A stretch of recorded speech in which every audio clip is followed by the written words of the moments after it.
So the Aussie economy is actually doing okay. It's a bit of an idiosyncratic economy in that terms of trade remain very good, unemployment has come down, which is welcomed. We still haven't got those wage gains that everyone is hoping for, and we certainly haven't seen those wage gains. We're just starting to see them in the US, but everywhere else in the world, once we've got below what we consider to be full employment, they haven't materialised in this cycle, and so we're still probably a long way from getting that in Australia. There are reasons for cautious optimism. I guess we've got a federal election and 2 state elections coming up. You would expect there will be some fiscal spending to try and buy your vote. So that does help things like infrastructure and the like. It should help the employment picture. But on the flip side, we've got a material tightening in credit conditions that we haven't seen in a long time, where credit growth will go from something like 5 or 6, we estimate, down to 2 or 3. And clearly that takes a lot of velocity out of the economy. Now we're already seeing that have a material effect in East Coast housing markets that are in decline and look to be continuing into decline. And so it's really a balance and a trade-off between these 2 type outcomes where, whilst the global cycle continues to roll on, albeit late, Australia is participating and that's welcome. But at the same time, we have our own story. We have the highest household debt levels, the second highest in the world.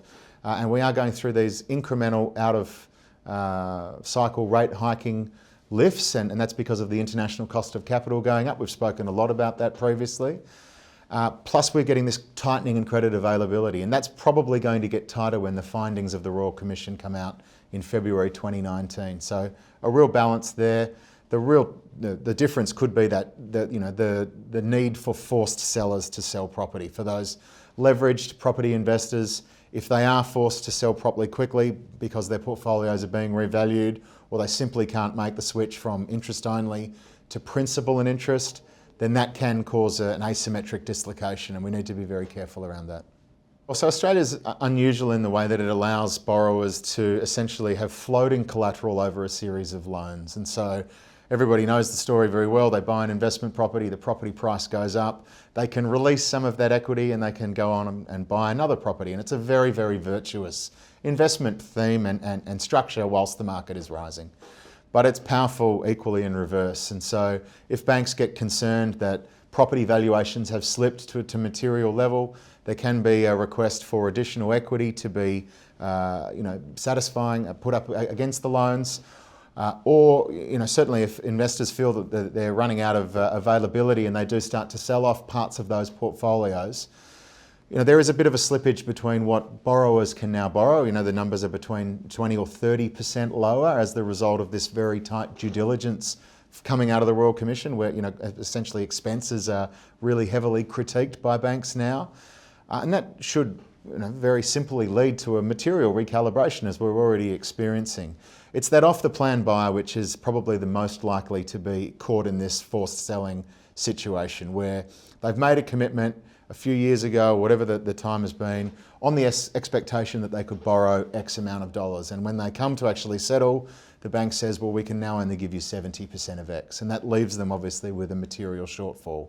Now the problem there is that it's already into a declining market. So they're going to have to make this difficult choice. Do they stump up the extra cash? Do they find the excess liquidity?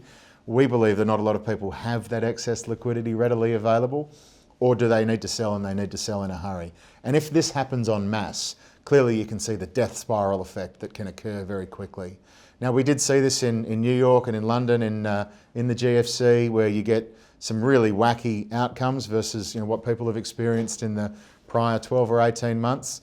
But it's a function of the fact that these must trade, and the economics of it is really not in question. It's a matter of getting yourself out of a very tough bind and avoiding that repossession moment or that bankruptcy moment, and that's forced selling. And it's a horrible thing when it happens to people, but it can really have a very asymmetric outcome on markets and pricing.